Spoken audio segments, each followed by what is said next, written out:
नमस्कार दोस्तों, हमारे YouTube चैनल में आपका स्वागत है। कैसे आप? आई होप बढ़िया होंगे, मस्त होंगे। तो दोस्तों, जो आज का वीडियो लेके आए हैं वो SATA SSD है, उसके रिपेयरिंग के बारे में लेके आए हैं। पहले भी हमने 2-3 वीडियो SSD रिपेयरिंग के बना दिए हैं, तो उसमें हमने बताया था कि आगे आपको डीपली वोल्टेज एक्सप्लेन करेंगे कि कौन कौन से वोल्टेज एक SSD में बनते हैं और उसको किस तरीके से चेक करते हैं। क्योंकि हमारे जो सब्सक्राइबर्स हैं वो लिखते हैं कि उनके कन्फ्यूज़न होता है कि SSD डिटेक्ट नहीं हो रही है, तो कैसे चेक करें या कौन कौन से वोल्टेज चेक करें। तो हमारे कमेंट्स में से हमें पता चला कि इस पे और एक्सप्लेन करके वीडियो बनाना चाहिए। तो हम 5-7 वीडियो SSD पे बनाएंगे। 2-3 वीडियो तो बना दिया है, बाकी आगे कंटिन्यू बनाते रहेंगे और फुल फाइंडिंग के पे बनाएंगे। तो ये फ़ायदा लेने के लिए हमारे चैनल पे आप लगातार वीडियो देखते रहिए। जैसे हम डेली अपलोड करते हैं, 1-2 दिन का गैप देंगे, तो डेली आप वीडियो देखिए। और अभी तक हमारे चैनल को सब्सक्राइब नहीं किया है तो सब्सक्राइब ज़रूर कर दीजिए और लाइक शेयर ज़रूर कर दीजिए। तो देखिए, जो नई कड़ी में जो वीडियो आया है वो है ये SATA SSD का। तो SATA SSD हो चाहे NVMe हो, सेम साइज़ का सर्किट होता है, तो वो भी आपको एक्सप्लेन करके आगे की वीडियो में बताएंगे। तो ये मैंने एक SSD ओपन करके रख ली है, तो मैं आपको दिखाने के लिए रखा है कि ये खाली कवर होता है, बाकी इसके अंदर इस तरीके की SSD होती है। पीछे की वीडियो में भी आपको ये ओपन करके हमने बताया है, ठीक है। अब देखिए, इस सर्किट पे बात करेंगे। तो देखिए, इसमें कौन कौन सी सप्लाई बनती है। मैंने आपको पहले बताया है कि इसके अंदर जैसे 5 और 12 वोल्टेज होते हैं। किसी किसी SMP से 3.3 वोल्टेज का भी कनेक्टर लगा हुआ होता है, इसमें वायर लगा हुआ होता है। जैसे कि हमारा जो ये SMP है, इसमें देखिए जो ब्लैक है, इसके अलावा ऑरेंज 3.3, 5 रेड और येलो। और किसी में ये ऑरेंज वाला नहीं होता है, 5 और 12 का ये होता है, ठीक है, रेड और ये येलो वाला।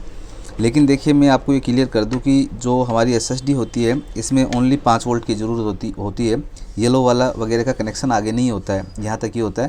क्योंकि पहले जो HDD होती थी उसमें इसका यूज़ होता था, इसलिए वही कनेक्टर है, इस कारण से ये लगा हुआ होता है। बाकी इसके अंदर केवल 5 वोल्ट ही होते हैं। इनपुट जो होता है इस जे 5 रेड कलर वाले वायर से 5 वोल्ट से होता है, ठीक है।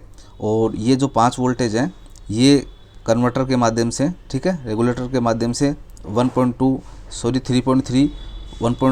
और 1.8 में कन्वर्ट कर लिए जाते हैं। जैसे कि देखिए, यहाँ पे जो लगाए हुए होते हैं, ये IC लगी हुई होती है, PWM IC। यहाँ पे देखिए ये लगी हुई है, एक ये लगी हुई है और एक ये लगी हुई है। तो कहने का मतलब जो 5 वोल्टेज इनपुट होगा वो 3.3, 1.2 और 1.5 या 1.8 में कन्वर्ट हो जाएगा। कहने का मतलब ये कोइल्स लगी हुई होती हैं, प्रत्येक कोइल्स पे वोल्ट बनना होना चाहिए।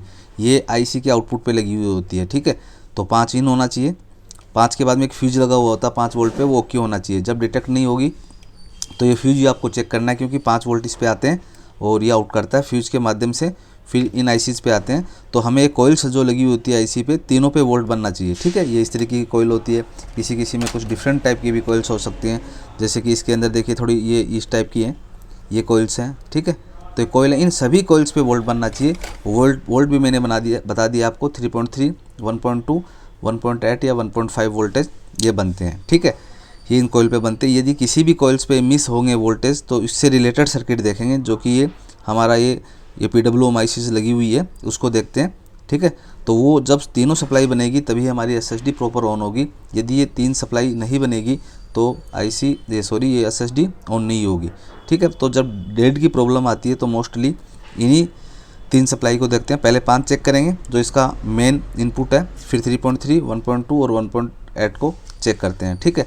यही दिक्कत होती है जब ये डिटेक्ट नहीं होती है। बाकी क्रिस्टल का भी फॉल्ट होता है, वो भी आपको एक्सप्लेन करके बताएंगे आगे की वीडियो में, किस तरीके से क्या वर्किंग होती है क्रिस्टल की। ये क्रिस्टल वर्किंग में नहीं रहेगा तो भी डिटेक्ट नहीं होती है हार्ड डिस्क, ठीक है। तो मैं आपको प्रैक्टिकली ये चेक करके बता रहा हूँ कैसे कैसे वोल्टेज आपको चेक करने होते हैं। तो ये मैंने जोड़ दिया SMPS का वायर। अब SMPS से इसको सप्लाई देता हूँ, ठीक है।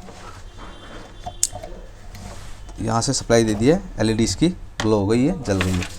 देखिए, ये IC की डिटेल मैं आपको बता देता हूँ ये किस तरीके से वर्किंग करती है। 5 या 6 पिन की IC आपको मिलेगी। अलग अलग SSD में थोड़ा थोड़ा चेंज हो सकता है। तो देखिए, यहाँ पे क्या होता है कि जैसे इसकी 1 नंबर जो पिन होती है IC की, वो इनपुट की पिन होती है। जैसे सपोज करो मेरे को 3.3 वोल्टेज बनाना है पहले, तो यहाँ पे 5 वोल्टेज इनपुट होगा, ठीक है। क्योंकि जो हमारा PWM IC जो होती है, रेगुलेटर IC होती है, तो इसमें ज़्यादा से कम बनाया जाता है। तो 3.3 बनाएंगे तो 3 पॉइंट से ज़्यादा होना चाहिए, तो 5 वोल्ट इनपुट होगा। 2 नंबर पिन इसकी होती है, ग्राउंड होती है, ठीक है। ये इनपुट की हो गई है इसकी। और 2 इसकी 3 नंबर पिन होती है, वो आउटपुट की पिन है। जैसे सपोज करो मेरे को 3.3 बनाना है 5 से, तो यहाँ पे 3.3 वोल्ट आउट होगा। और आउटपुट पिन का कैसे चेक करते हैं, ये कोयल से जुड़ा हुआ होगा, जो ये कोयल जुड़ी होती है ना, ये इससे आउटपुट पिन से जुड़ा हुआ होता है। तो यहाँ पे आउटपुट पिन पे कोयल से कनेक्ट होगी, ठीक है। 4 नंबर जो होती है वो इसकी फीडबैक की पिन होती है। 4 नंबर फीडबैक होता है, जो आउटपुट का फीडबैक होता है वो होता है। 5 नंबर जो पिन होती है वो इनेबल की पिन होती है इसकी, ठीक है। तो इस तरीके से 5 पिन की आईसी होती है। तो सबसे पहले हमें ये देखना होता है कि इनपुट आ रहा है क्या, आउटपुट आ रहा है क्या। इनेबल पिन पे 0 से ज़्यादा वोल्ट, 0 नहीं होना चाहिए। 0 होगा तो आईसी वर्किंग में नहीं रहेगी। इसको कहने का मतलब कंट्रोलर इसको ऑफ कर चुका है। तो 0 से ज़्यादा वोल्टेज, 1 2 3 कितने भी वोल्टेज हो सकते हैं, वो डिपेंड करता है सर्किट के ऊपर कि 5 वोल्ट से 3.3 बना रहे हैं या 1.8 बना रहे हैं, 1.2 बना रहे हैं आप। तो मोटा मोटा आपको ध्यान रखना है कि इनपुट देखना है 1 नंबर पे, 3 पे आउटपुट, ठीक है। और ये इनेबल ऑन होना चाहिए आपका। तो इस तरीके से ये जो छोटी वाली जो आईसी लगी होती है उसका सर्किट होता है। और ये कॉइल्स होती है आउटपुट पिन से जुड़ी हुई होती है। पहचान करने के लिए आपको ज़रूरी है कि आउटपुट पिन कौन सी है, इस कॉइल से भी पहचान कर सकते हैं यदि पिन डिटेल चेंज हो रही है तो, क्योंकि अलग अलग एसएसडी में अलग अलग आईसीज का इसका यूज़ होता है। तो कहने का मतलब यहाँ पे मैं ये जो कॉइल है उससे आउटपुट जुड़ा हुआ होता है, ठीक है। तो ये ध्यान देना आपको। तो इसमें मैं चेक करके दिखाता हूँ आपको, ठीक है। तो यहाँ पे देखिए, पहले तो ग्राउंड मल्टीमीटर को 20 पे कर लेना है, ठीक है। मल्टीमीटर को दिखाइए आप, ठीक है। अभी देखिए यहाँ ग्राउंड लगाना है, तो ब्लैक वाले पे ग्राउंड लगा लीजिए। यहाँ पे देखिए 12 वोल्ट आ रहे हैं, इसका यहाँ पे कोई यूज़ नहीं है, ठीक है। और फिर 3 पिन होती है ना, 12-12 की होती है, ठीक है। 3-3 का ग्रुप होता है। फिर ये ग्राउंड है 4 5 6, फिर ये 5 वोल्टेज है, ये हमारे लिए ज़रूरी है। फिर लास्ट में 3.3 वोल्ट है, ठीक है। तो 3.3 का यूज नहीं है। इसी एसएमपीएस में ब्रांडेड एसएमपीएस है तो 3.3 दिया हुआ है, बाकी नॉर्मल एसएमपीएस में 3.3 का वायर भी नहीं होता है। तो जो 5 वोल्टेज है उसी का यूज़ होता है यहाँ पे। तो देखिए फ्यूज पे आ रहा है 5 वोल्टेज फ्यूज के माध्यम से। तो सबसे पहले आपको फ्यूज ही चेक करना है, ओपन तो नहीं है। ये ओपन होगा तो एसएसडी डेड रहेगी आपकी, ठीक है। तो यहाँ पे इनपुट आया, ये आउटपुट मिल गया। अब देखिए ये कॉइल्स हैं, यहाँ पे देखेंगे 3.3 के लिए होगी शायद, 3.3 है, ठीक है। देखिए 3.3 मल्टीमीटर। तो यहाँ पे देखिए मैं चेक करा देता हूँ आपको। 1 नंबर पिन पे 5 वोल्टेज आ रहे हैं, 3 नंबर से ये आउटपुट मिल रहा है, ठीक है। ये आउटपुट मिल रहा है जैसा कि मैंने आपको बताया। 2 नंबर बीच वाली इसकी पिन ग्राउंड है। और जो इनेबल की पिन है इस पे देखिए 0 नहीं होना चाहिए, ठीक है। जैसे मैंने डायग्राम में बताया आपको, 0 होगा तो ये आईसी ऑफ रहेगी। तो इसका मतलब इनपुट आ रहा है, आउटपुट नहीं मिल रहा है, तो यहाँ पे इनेबल वाली पिन पे हाई होना चाहिए। हाई नहीं हो रहा है तो फिर इसका मतलब ये कंट्रोलर है, ये भी इसको ऑफ कर देता है। कोई शॉर्टिंग वगैरह रहती है तो एसएसडी के अंदर। तो सभी सर्किट इसी तरीके से डिज़ाइन होता है। इसके बाद में आउटपुट वाले पे कोई लगा होता है कैपेसिटर फिल्टर करने के लिए। फिर जो आगे हमारे कंट्रोलर्स और ये नैंड फ्लैश वगैरह है, इनको सप्लाई दे दी जाती है जहाँ जहाँ पे जितनी रिक्वायरमेंट है। इधर देखिए मैं दूसरा चेक करता हूँ। तो यहाँ पे देखिए हमारा ये 3.3 इनपुट है। देखिए जो 5 वोल्ट से भी 1.2 बना सकते हैं, ठीक है, या 3.3 वगैरह जो इसमें बनाए, इससे ये बनाएगा। देखिए आउटपुट है इसकी, आउटपुट पे 1.2 वोल्ट दिख रहा है। कहने का मतलब 5 से डायरेक्ट भी बना सकते हैं और ये जो 3.3 बना हुआ उससे भी बना सकते हैं। तो कहने का मतलब यहाँ पे 3.3 से 1.2 बना दिया है, तो डायरेक्ट भी हो सकता है किसी के अंदर। तो कहने का मतलब ज़्यादा होना चाहिए। कहने का मतलब 1.2 बनाया तो 3.3 से बना सकते हैं, 5 से भी बना सकते हैं, वो ये मैन्युफैक्चरर पे डिपेंड होता है। तो यहाँ पे देखिए कॉइल्स पे हमें चेक करना होता है, यहाँ वोल्ट बन रहे हैं, ठीक है। तो यहाँ पे इस कॉइल पे चेक कर लेंगे आप, ठीक है, सही तरीके से डिटेक्ट। देखिए बन गया ना।